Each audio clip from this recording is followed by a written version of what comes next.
If you grew up in Britain in the 1960s or 1970s, a lot of what you did as a child felt normal. Not brave, not independent, not dangerous, just normal. But if you describe that same childhood to a modern parent today, the freedom, the risks, the lack of supervision, the way kids moved through the world, you often get the same reaction. No way, because childhood changed.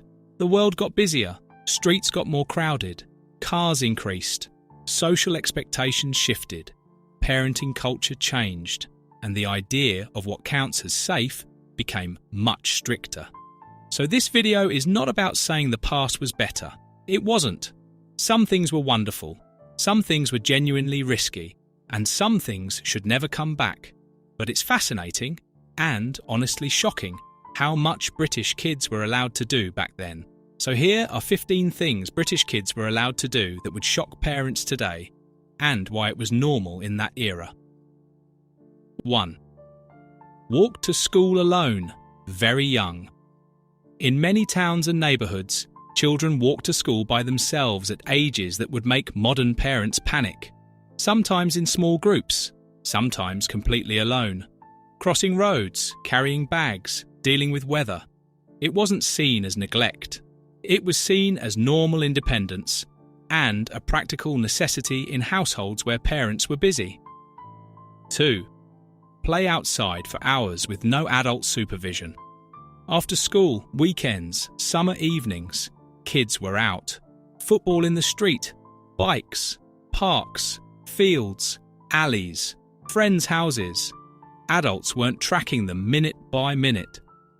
You just had to be back at a certain time, often when the streetlights came on, or when your name was shouted down the street. 3. Leave the house without telling parents exactly where you were.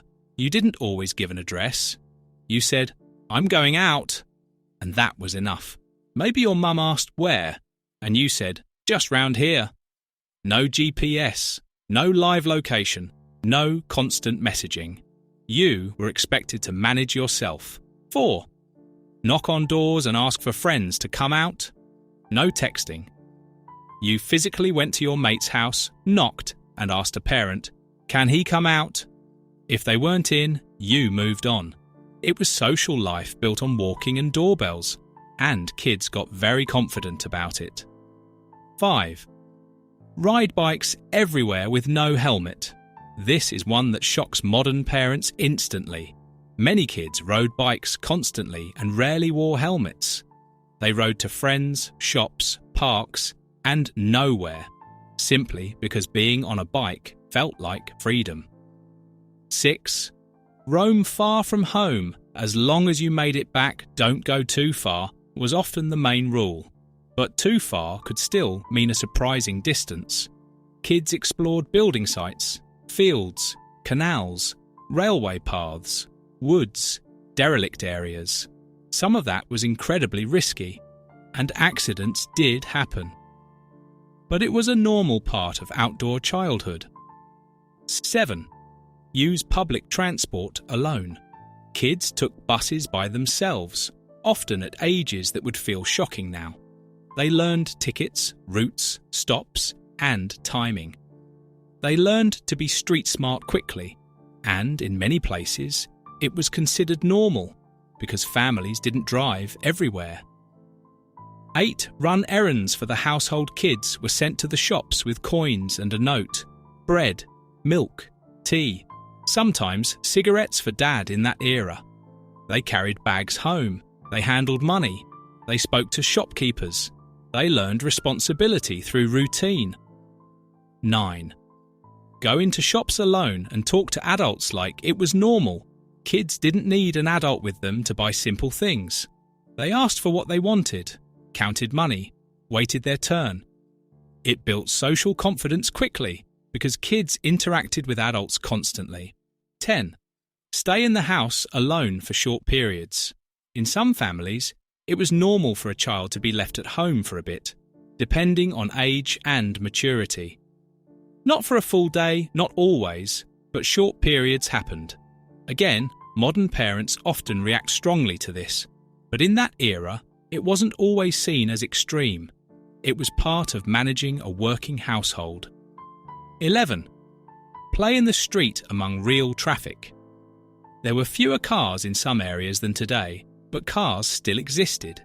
Kids played football in the road, used jumpers for goalposts, and stopped when someone shouted, "Car!" Then carried on. It sounds insane now, but it was normal then. 12. Get into scrapes and come home bleeding, without it being a major drama. Kids fell, kids fought, kids got scraped knees.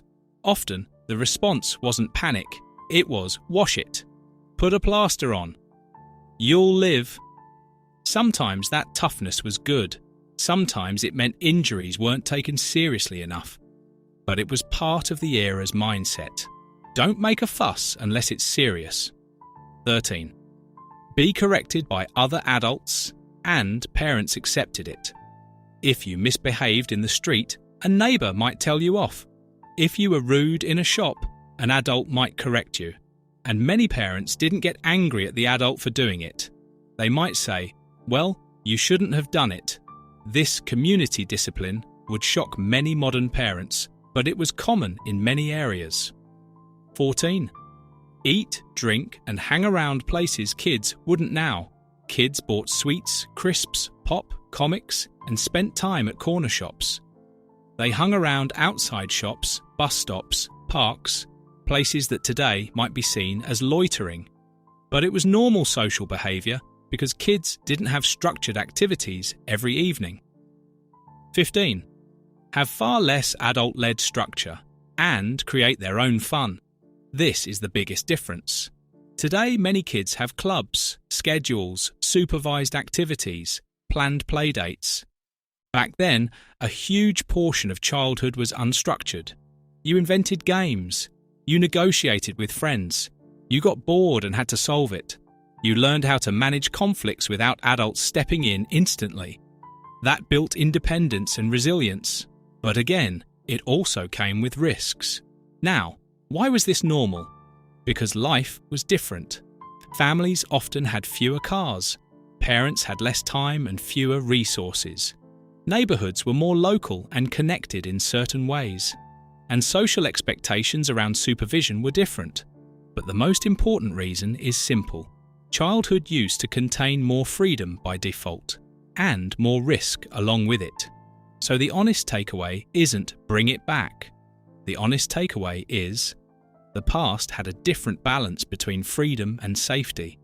And many people who grew up then carry both feelings: gratitude for the independence and awareness of the dangers they were exposed to. So if you're watching this as someone who lived it, you might feel nostalgia, and that's real. But it's also worth remembering, modern caution didn't appear out of nowhere. It grew from experience, from accidents, from changes in society, and from a world that became busier and less forgiving. Still, there's a reason these memories hit hard, because they remind people of something rare now, a childhood that belonged to children, not to schedules, not to screens, not to constant adult management, a childhood where the street was your world and you learned to navigate it one day at a time.